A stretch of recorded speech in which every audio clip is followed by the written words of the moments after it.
Welcome back to the CANDYcolored studio. I'm artist Katrina Berg. This is episode 201 and welcome.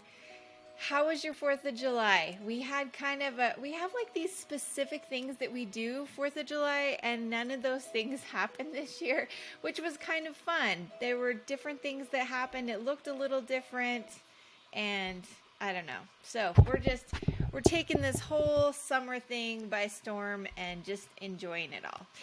Okay, this is a big episode. I was looking over all the things I want to share today, and there's a lot. So today we're going to talk about the brand new Certain Women book. I'm going to talk about some new Floral Minis that I've been working on. And let's see what else. I also want to share an artist tip by some fellow artist podcasters about creativity and constraints. And also, I'm going to share 20 benefits of summer jobs for our teens. And then the last thing is a red pill on the documentary or video Pedophiles in Parliament.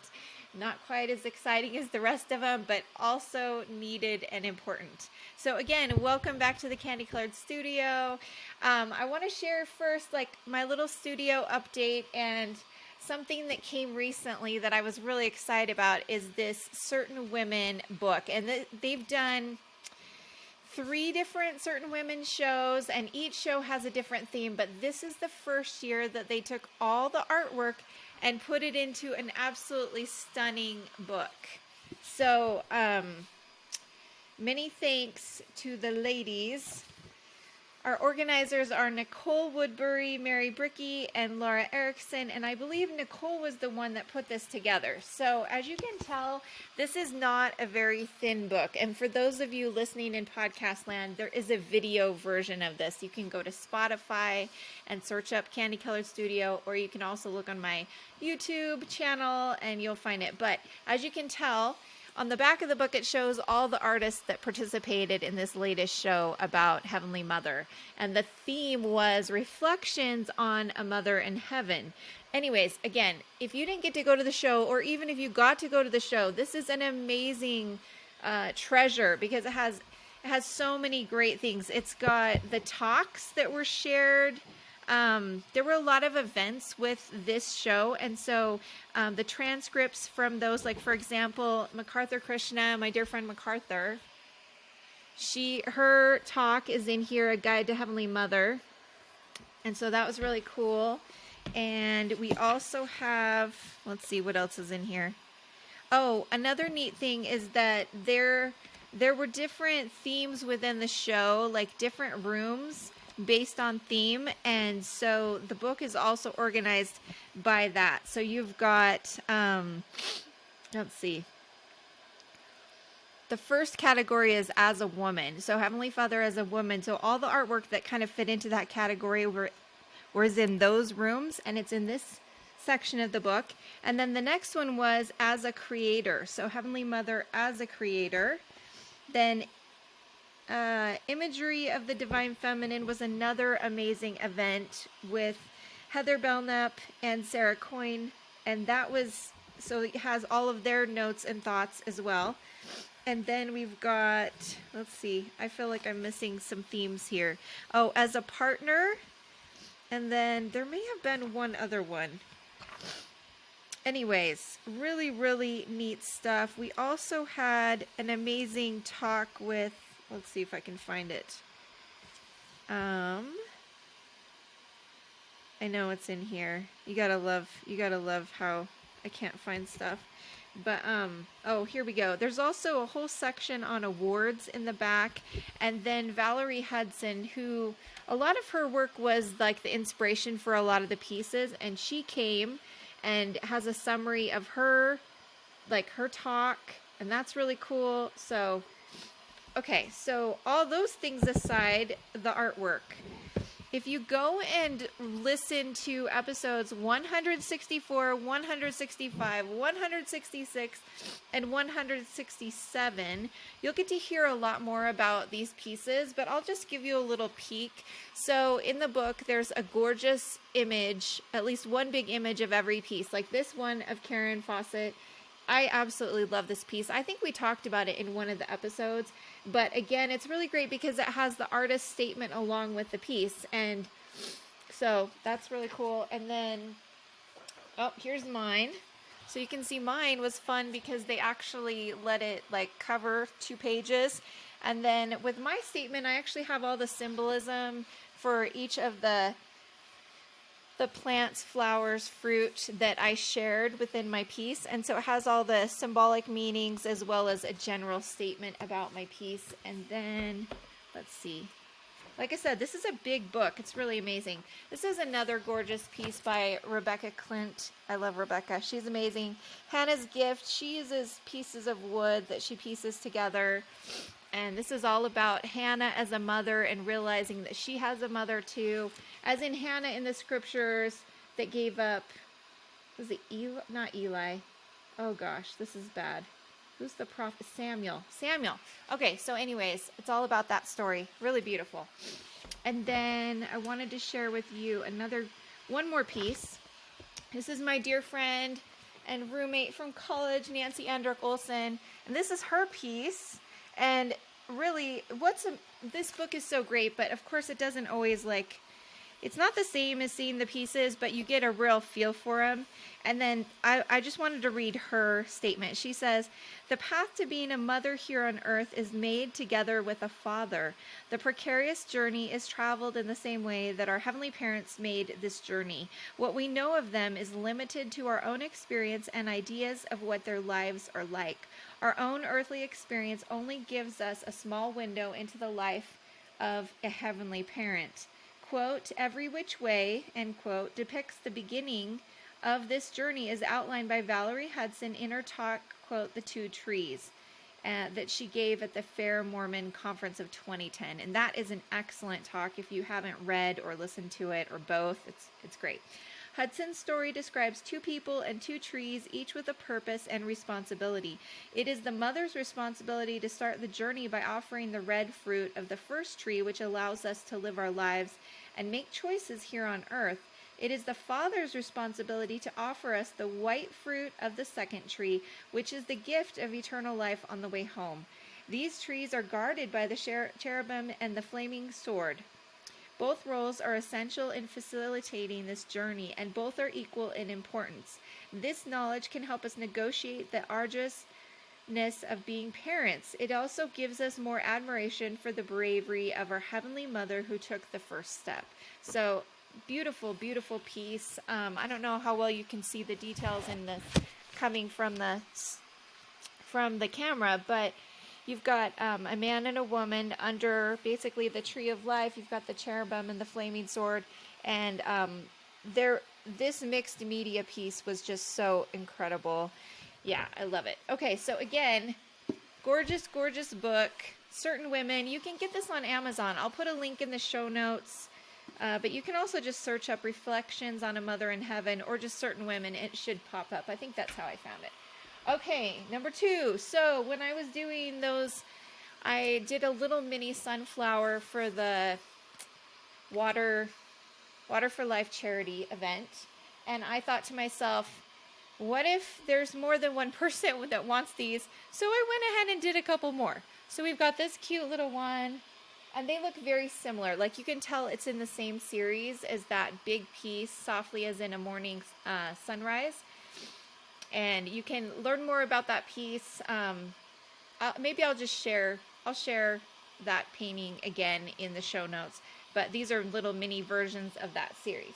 And then because we did a whole batch, because you can't just make one little mini. I think we did maybe 12 or 15. I don't know. We did quite a few. So the landscapes I showed you last week, and you can go, those are available on my website. I still need to let these finish drying, and I'll varnish them, and then next week I should have them up on my website for you.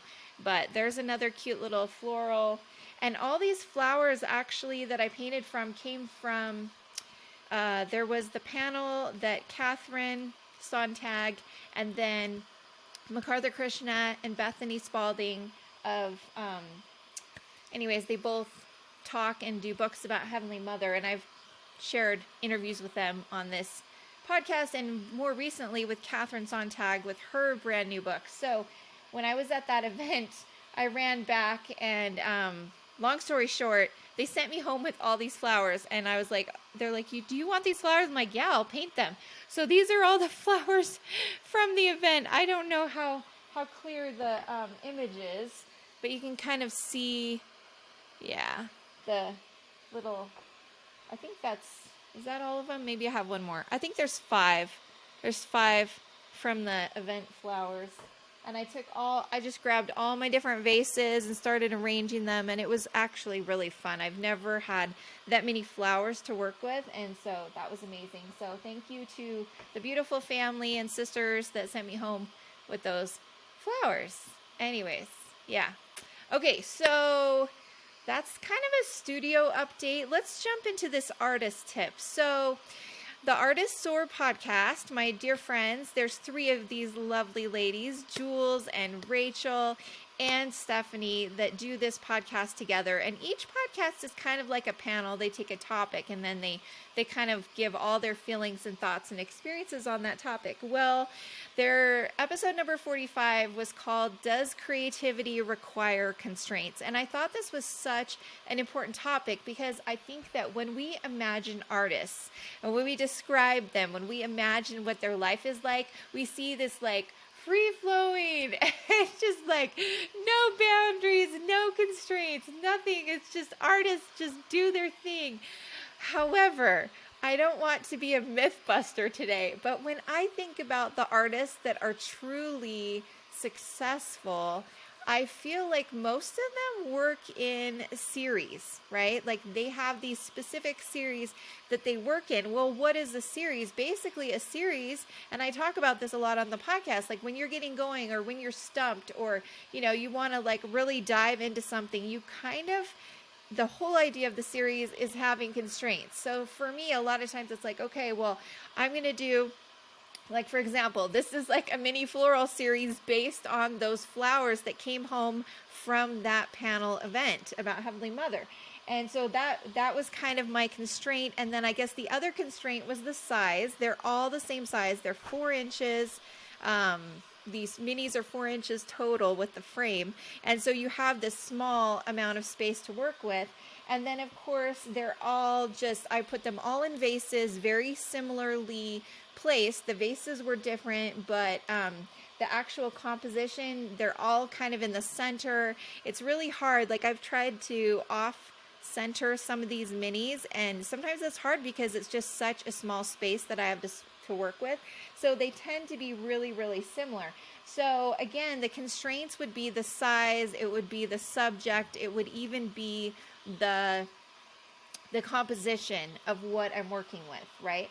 So that's kind of interesting. And then, of course, the same thing with these mini sunflowers. It was totally the same because the constraint was within this sunflower series. It was a nod to Van Gogh, but also to my dear friends. And so that was kind of the idea. And then, of course, it all went with that song, Softly as a Morning Sunrise. And so there was a similar palette. I made sure that the palette was similar. All the colors that I used fit within that palette. So it's an interesting concept. And so exactly what does that look like? So I thought I would share with you. In fact, I'm just going to share my screen here.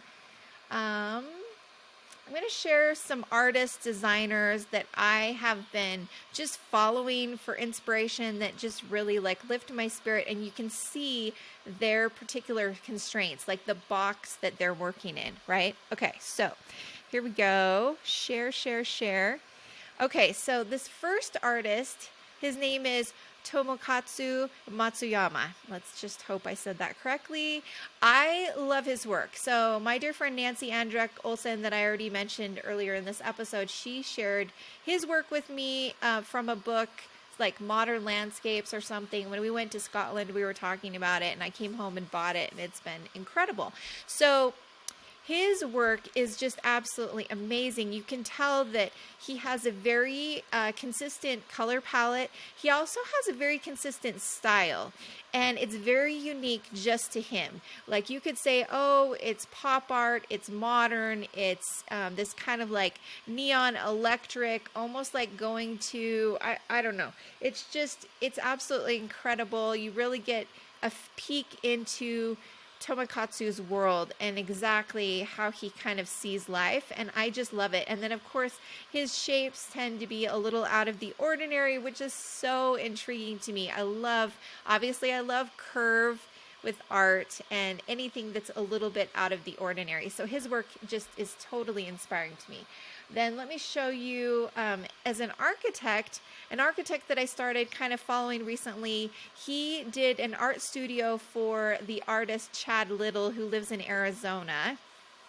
And this is some of the work by Chen and Such Art Studio. Okay, so I believe this, I don't know very much about them. It might be a whole group. It looks like it's a whole group, but you can tell by the images, and you know that I love modern architecture. I love simplicity. I love the elegance of it, and you can tell that they are working in a very specific style. They're using specific materials, just everything from top to finish. You can tell that it all really goes together. And so it does feel like a constraint, but when you have the willingness to work in a very specific box, then I think you can push the boundaries, or you can push your development so much further because you're working within this like box. It's funny because I always like to work outside of the box, but when it comes to style,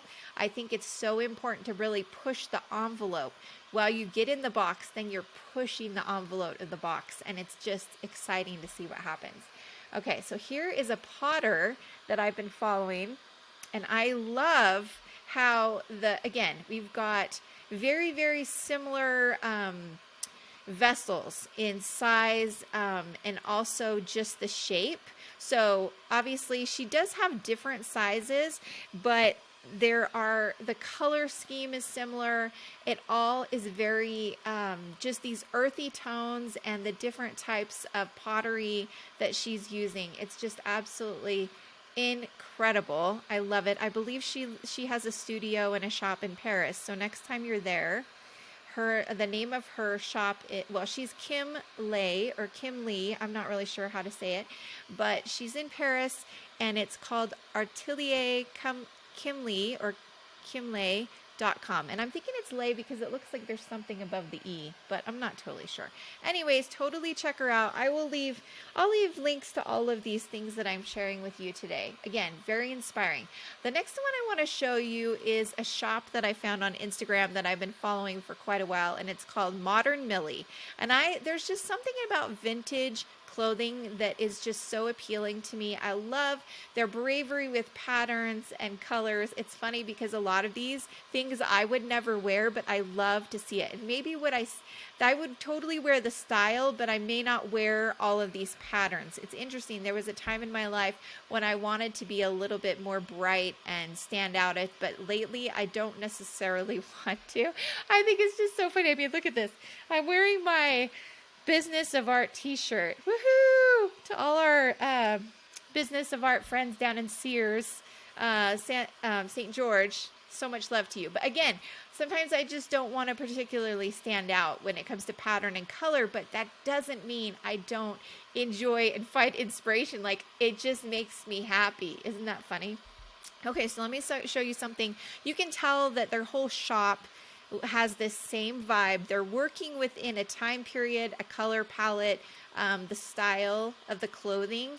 It's all has this overall constraint. And then they've been doing these little collaborations, which I love, with fashion and design.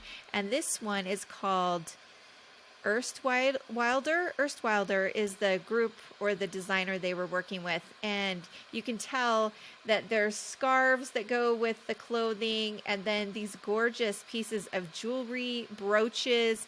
Oh, It's absolutely stunning. So then there's clothing and then accessories that go with each of these. It's incredible. So again, it all is kind of like in the same series, but there's definitely that constraint which gives them the freedom to really explore within those walls and to burst them, if you will.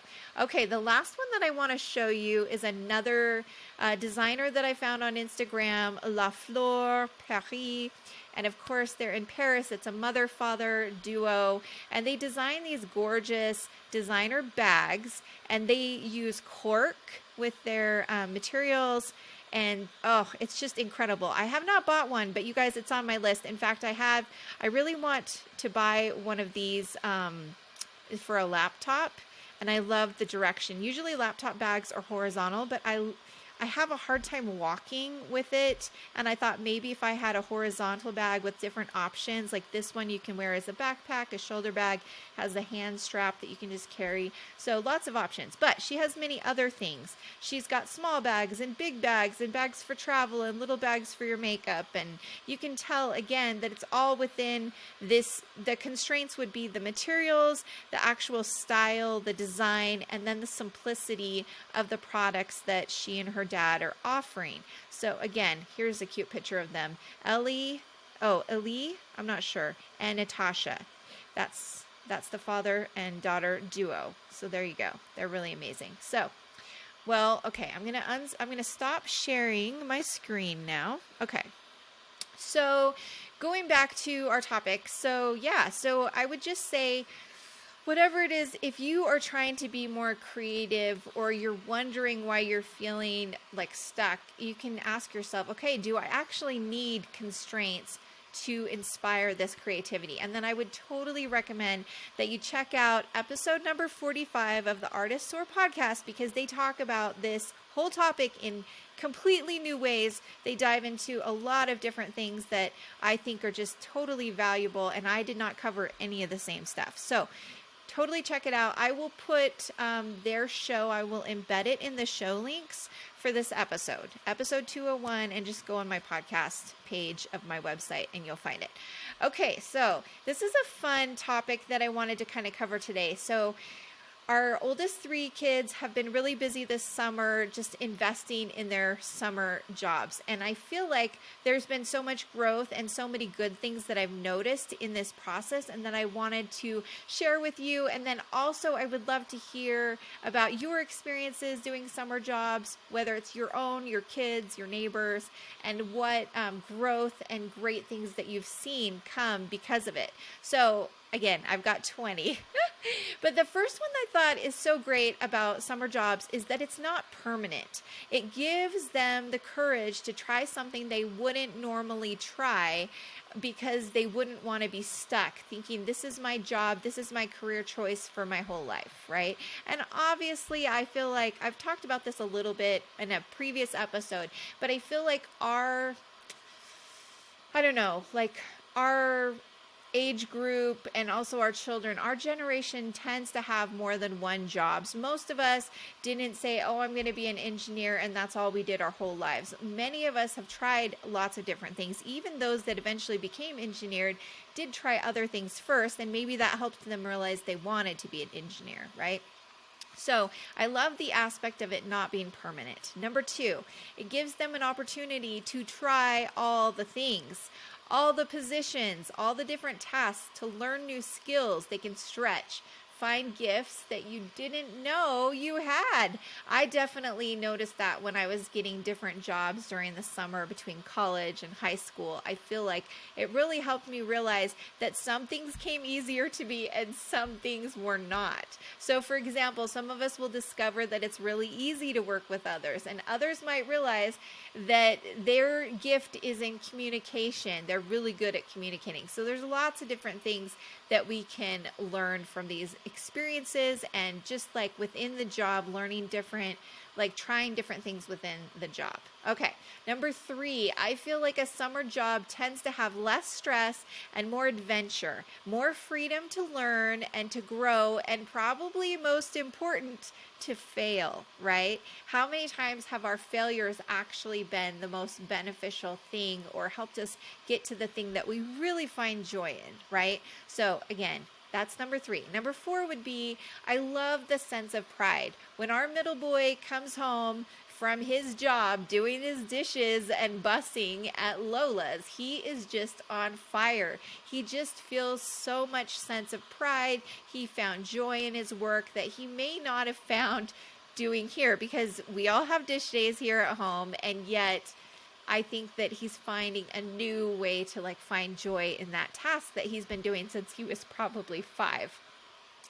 Also, productivity. I think we can learn to find joy in these tasks, but also find happiness in lots of different tasks and situations. Okay, number 5. More awareness of time and scheduling. And this happened even this morning. Anna Claire needed to go to dance, and I had a feeling that she needed to drop off cookies this morning. And so sure enough, I got up and I'm like, is today cookie day drop off or tomorrow? And so I had to hurry and help her get everything packaged and ready to go so that I could take her to dance and then drop off the cookies. And so again, it's such a good exercise for them to realize to make sure that they're scheduling themselves along with other things like their time with friends and family. We have to like learn to schedule all of these things and take responsibility. And for parents, what I love about summer jobs is it's our opportunity to kind of do it with them until they're comfortable to do it on their own. So for example, the only reason why I ask Garrett and Karsten, our boys, about when they are working is just so that they know that I care, so that I'm aware. I'm not worried about them. I don't say, you need to go get ready for work right now. I don't say that. I'm just asking out of love. I'm not asking out of, just to be able to make sure and remind them when to go. They never need me to tell them when to go. Karsten gets up at 5 to go to work a lot of times, and he just gets up and goes, and then I see that the car is not there. I'm like, oh, he's at work, right? He had an early shift this morning. And so I love that. I love that they're learning. And Anna Claire's is a little more complicated because she's running her own business. So I have to kind of work on things with her a little bit more because she doesn't have a boss that tells her when to show up and when to do things. She knows when she needs to deliver cookies, and then she has to figure out based on her schedule when she's going to bake, when she's going to package, when she's going to deliver. And then she needs to coordinate with us because until she gets her license this fall, she's still relying on us. But meanwhile, we have this opportunity to work together, and she can really learn how to juggle and also schedule all of those things. And I think that's awesome. But I noticed that even Garrett, who's 14, he was asking me, we asked them, we're like, we're going to go to dinner this week for your dad's birthday, and so when is everyone's schedules? And we kind of picked it based on that. And he was cute because then he was kind of organizing, what else am I going to do this week, what's going on, and I could just see the wheels turning in his head. And those are really, really good things. Okay, number 6, trying lots of different work environments. So for example, as I've said, Garrett's working in a restaurant. Karsten is doing cart barning. He's taking care of the carts at the local golf course. And so he is doing more of a recreational job, and Anna Claire is doing a baking job. And so they're totally different, lots of different environments. They have different types of bosses and managers. Obviously, Anna Claire, she's running her own show with a little bit of help from us. Same thing with Garrett. When he does his lawns, he's running his own show, and he's scheduling when to do each mow or watering or whatever. But then he also can coordinate with Carl to help him with specific things. And so I love that. So again, we're trying different environments. They're learning whether they like to work inside, outside, lots of different things. That's something that Karsten learned from his job during the year this last year. He was ready to have an outside job. He wanted to have an outside summer job and get some sunshine and just be able to breathe that fresh air. Okay, number 7, they get to learn how to get along with coworkers, managers, bosses, etc. And I think this one is something that we continue to work on forever. But this is like the first opportunity that teenagers and young people really get to realize, oh, this is something that I need to make a priority, because this is something that's going to be, whatever career I choose, I'm going to have to learn how to work with other people. Okay, number 8. Do they enjoy the details, or would they rather eventually be a manager or own their own company? These are all things that they can ask themselves as they're experiencing all these different work environments and different styles of businesses, right? So for example, this leads into number 9. Do they enjoy working in an intimate company or a very large corporation? Like, what is the perfect scale of company or business that they want to work in? Do they like to work in a small team? What feels best for them? And then number 10, they get the opportunity to make new friends that they wouldn't normally gravitate towards. There's so many times in work environments where I realize, oh, it's so fun that I got to meet those people during that summer, because again, I would have never met them otherwise if it hadn't been for that specific summer job and experience. And I learned so much from every different person that I worked with. And so I love that our kids are getting that opportunity. I also think that within that, making new friends, you also start to recognize that different people are better at different things, and you can notice and appreciate your coworkers' talents and gifts that they have.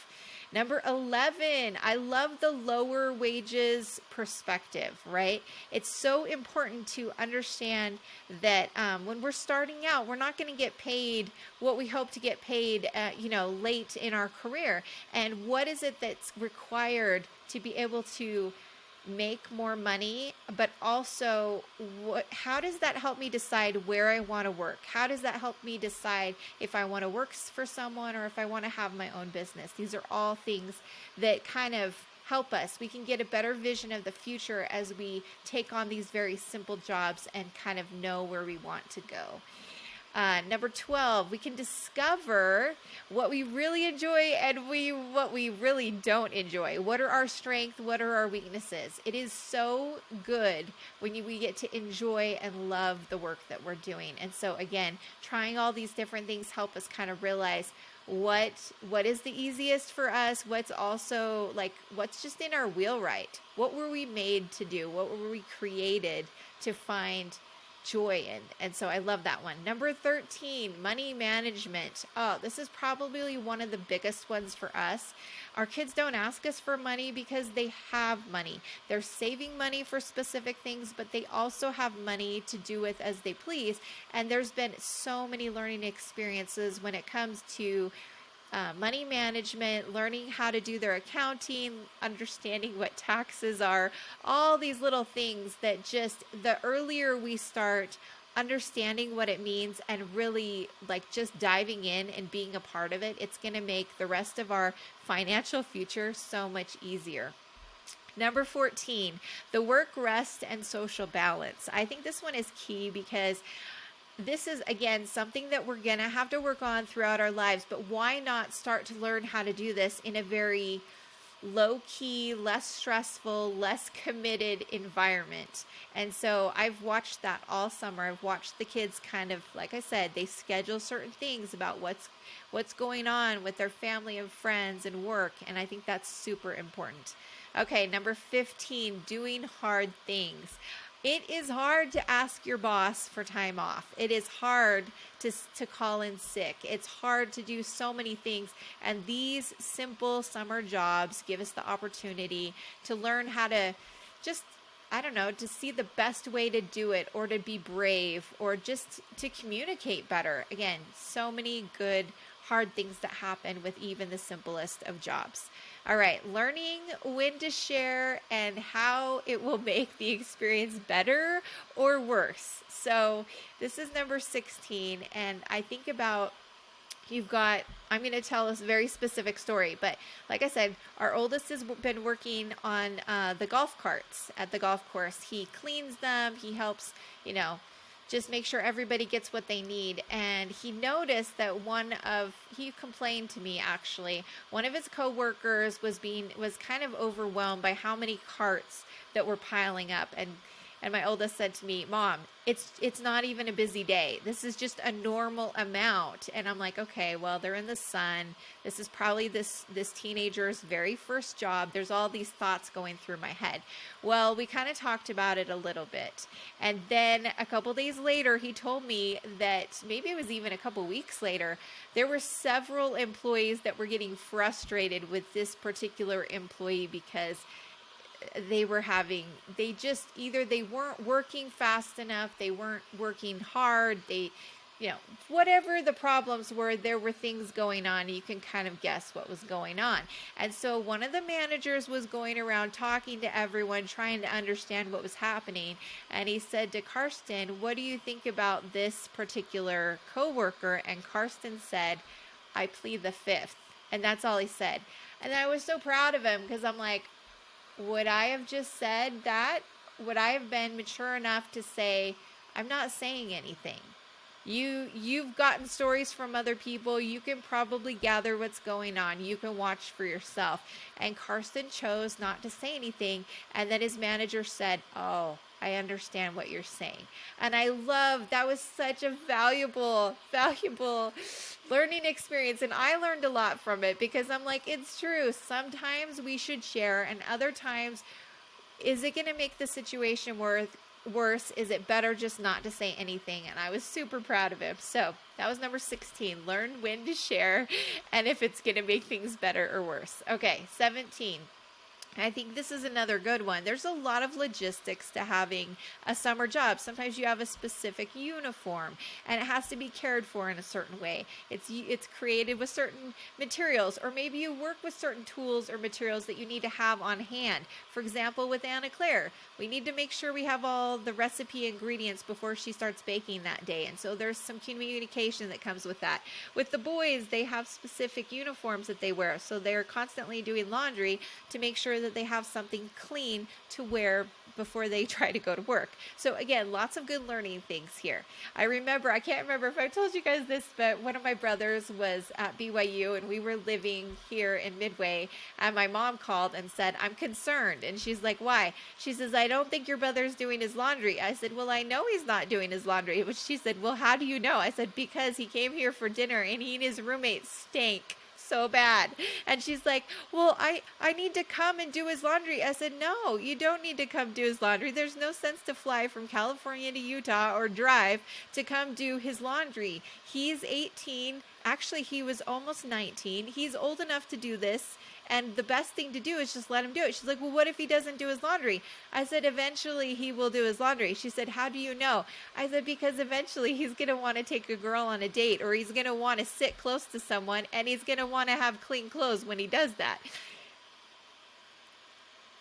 Eventually, that's exactly what happened. He figured out how to do his laundry. He got it all taken care of. But again, I love that this is something my kids are trying to figure out much earlier in life, and hopefully I will not be panicking and worrying about them doing their laundry down the road. And even if they do, natural consequences, right? Okay, number 18. I love this whole balance of learning independence and also learning when it's time to ask for help, right? So some of those coworkers in Karsten's golf cart experience, they probably felt compelled to share why they were struggling, why they were having a hard time. Maybe they were having to do extra work because the other employee wasn't doing it. So sometimes there is a time to ask for help or to share, and other times we have this opportunity just to learn to be more independent. I love that. Okay, number 19. This was a really fun one. So when our 14-year-old got his job at Lola's, sorry, one of the first things he needed to do was get his food handler's permit. And so he went from that job interview, he came straight home and he got on the computer and he did the 2 or 3 hours, whatever, necessary to get his food permit. And I love that, his food handler's permit. So good. There's lots of training that happens. There's lots of things that's part of these summer jobs that helps us prepare for just understanding systems in jobs in the future. So I think that's super valuable. Okay, and the last one is that this one is something that we're learning as a family, is that it's important to reevaluate expectations at home. So for example, I've noticed that our oldest, Karsten, he's going to be a senior. He's home less and less all the time. He's busy at school. He's busy at work. He's busy with friends. So the typical things that we expect at home, like for example, everyone has a dish day. Everyone does chores. They do their laundry. They take care of the rooms. And then they have some extra things that we will ask them to help with. Well, some of these things we don't want to have. It's not working the same anymore because he really needs to put work and school kind of ahead of the scheduling. We're kind of number 3 when it comes to scheduling. And so what I realized lately is I'm going to take away his dish day. I'm going to go ahead and do his dish day. And then instead, I asked him, when you're around and you have free time, will you just help us with things? And he said, absolutely. So he's been helping Carl when he's got a free day. He helps him build the wall. I know that sounds funny, but he helped him build the wall. There were other days where, he helps us with the recycling. He helps the twins load up the recycling and he goes and takes the recycling. So, there's just little things. Sometimes they're big projects, sometimes they're little projects, but he knows that when he's around that we're going to ask him to help. And he's getting to the point where he says, is there anything that you need before I leave? And I love that. So again, just reevaluate expectations at home. And that's what's happening for us in particular. So again, I noticed that Anna Claire said the other day, hey, can I take the twins to go ride our bikes to get ice cream? And I thought that was so fun because it was just a fun thing for them to do together. I didn't ask her. When they were a little younger, I would say, hey, do you want to take the twins on a walk? Do you want to take them down to see the animals? Do you want to, But now they just kind of do it on their own when they have time. And I love that because it's become a special time for them in between all of their work and all those different things, but it's not necessarily a requirement. So I feel like these summer jobs give us as parents and as a family an opportunity to just reevaluate those expectations and the traditional things that we've been doing and to say, okay, now it's time, this particular child, we might need to do things differently. We had to change Anna Claire's dish day based on when she's baking this summer, right? Because she's got dance intensives and she's gone sometimes to camps. And so we've kind of had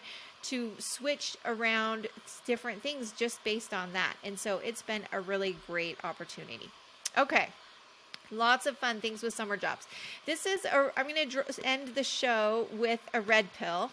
There is a new documentary out. It's called, well, I guess it's fairly new, but anyways, it's called Pedophiles in Parliament. And if you have never heard anyone talk about this, and if it triggers you, I apologize ahead of time, but I would say this is something that if you feel like you need to look into it, I totally encourage you. What I'm going to do is I'm going to leave the link to it in the show notes, but I'm just going to read to you something that they wrote with the documentary. And I think it had the red pill effect for me personally. Okay. So I'm just going to read what they talk about. Okay. They said, but isn't this bad news? Why are stories like this important? Simply put, stories like this allow us to ask questions about the world that we're participating in and enabling. So many of us want to live in a beautiful world and feel that through our current systems and societal infrastructures that we can get there. But this isn't true. Our systems are set up for domination, profit at all costs, disconnection, control, and authoritarianism. It's a culture that is rampant throughout planetary leadership. In order to create change, we must be able to understand and identify what the issues are so that we can go about a solution that works at the core. If we don't, then we'll continue putting our time and energy into a system that cannot bring about the change that we know is possible. Okay. Again, so many important questions and things to kind of set out there. If you've never heard about any of this, let me tell you that one of my biggest red pills in this whole kind of realm or this niche, this subject, I guess, the Fall Cabal series. I don't know if you've been following along with what's happening in the Netherlands with the farmers. If you haven't, I would totally encourage you to check it out. But there's a lot of things happening in the Netherlands right now. And one thing that I can say is that my kind of awakening to the reality of our awful situation, a lot of it began the beginning of 2020 when I ran across the Fall Cabal series, which is put together by two Dutch women. And you can find their whole series. I think there's like 20 episodes. When I first saw it, there were like maybe 3 or 4, and then they've gradually added different. It's basically each part of this series is like a big red pill about what's really happening in our systems, in our communities, in our government, in our culture, kind of like what I just read. And there were parts of it that terrified me, but I needed to know. I needed to see the information and then like just process what I was feeling. Am I experiencing cognitive dissonance? Could these things actually be happening? And then I could take those things to God and say, God, help me understand more. Show me where to look so that number 1, I can understand what's happening. And then number 2, I know what to do with that information. So again, it's the Fall Cabal series. It's on BitChute. I will leave a link to that along with this documentary about pedophiles in Parliament. I will leave both of them there. Do whatever you feel best with those. More than anything, I just really feel like the more that we learn and the more that we can ask God, the more that we can progress, the more that we can serve and help the people around us. And I know that it's made a huge difference for me. It's really crazy, but for me, the more that I've learned about this awful situation that we're in, the more peace that I've found in Christ, the more understanding of the plan of our heavenly parents, the more just confidence that this is the way that we become our best selves. We take all these challenges, all these constraints, if you will, and that is what creates the best version of us that could possibly be. If we truly want to receive and achieve our greatest potential, then we have to face these hard things. And I know that deep in my heart. So I'm going to leave that with you today, along with all those fun things about summer jobs. Also, think about those constraints with your creativity. I know it'll make a big difference for you. Check out the Certain Women book. It's amazing. And then keep an eye out for those Floral Minis that will be coming out most likely next week. Okay, so much love to you from the CANDYcolored studio. I'm going to play our little jingle and blow you kisses and hope you know that you're loved. I know there's hard things out there, but they're for our good. They're meant for us so that we can become better. You're loved. Have a great day.